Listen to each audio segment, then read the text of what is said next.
রহমানুর রাহিম। পতাকার আয়োজিত সভার সম্মানিত পথসভার সম্মানিত সভাপতি উপস্থিত, ইসলামী ছাত্র আন্দোলন বাংলাদেশ সোহালী উপজেলা শাখা কর্তৃক আয়োজিত সকল ছাত্রদের ধন্যবাদ জানাচ্ছি। এই জন্য সম্প্রতি মাগুরায় ঘটে যাওয়া যে ছোট্ট শিশু আসিয়া 7 বছরের শিশুকে ধর্ষণ করেছে, তার প্রতিবাদের আজকের এই সমাবেশ।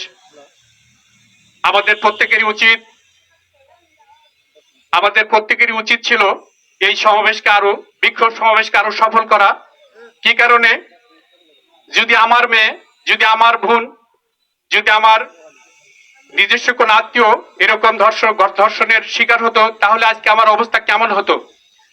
সেই উদ্দেশ্যকে সফল করার লক্ষ্যে আজকে ইসলামী ছাত্র আন্দোলন বাংলাদেশ চৌহালি উপজেলা শাখা কর্তৃক আয়োজিত যে ব্যানারে প্রতিবাদ বিক্ষোভ সমাবেশের আয়োজন করেছে ইসলামী আন্দোলন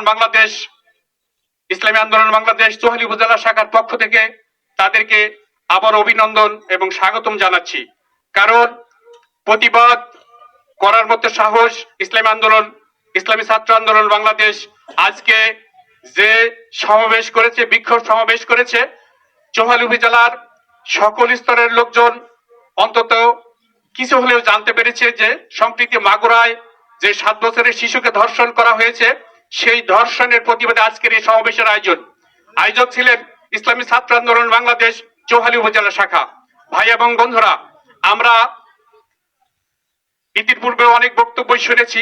শরিয়ত মোতাবেক এই রাষ্ট্রে, এই দেশে ইসলামী শাসন, ইসলামিক কোরআন দিয়ে দেশ যদি পরিচালনা করা হতো, পর্দা যদি ফরজ ছিল, ফরজ যদি বাস্তবায়ন হতো, তাহলে আজকে আমার বোন ছোট্ট শিশু আসিয়া ধর্ষণের শিকার হতো না।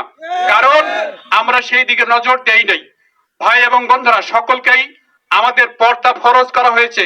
পর্দার প্রতি ফরজ সকল মুমিন মুসলমানের জন্য ফরজ।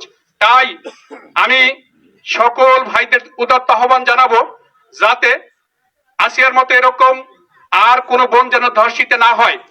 তাই সম্প্রীতি সেই কুলাঙ্গারের সজমিনে প্রকাশ্যে মানুষের সামনে ফাঁসির দাবি করে আজকে আমি ইসলামী আন্দোলন বাংলাদেশ চৌহালি উপজেলা শাখার পক্ষ থেকে উদাত্ত আহ্বান এবং দাবি জানাচ্ছি। ভাই এবং বন্ধুরা, আজকে ইসলামী ছাত্র আন্দোলন বাংলাদেশ চৌহালি উপজেলা শাখার যে আজকে বিক্ষোভ সমাবেশের আয়োজন করেছে, পরিশেষে আবারও ধন্যবাদ জানিয়ে আমি আমার বক্তব্য এখানে শেষ করছি। আল্লাহ হাফেজ, আল্লাহ হাফেজ, আল্লাহ হাফেজ।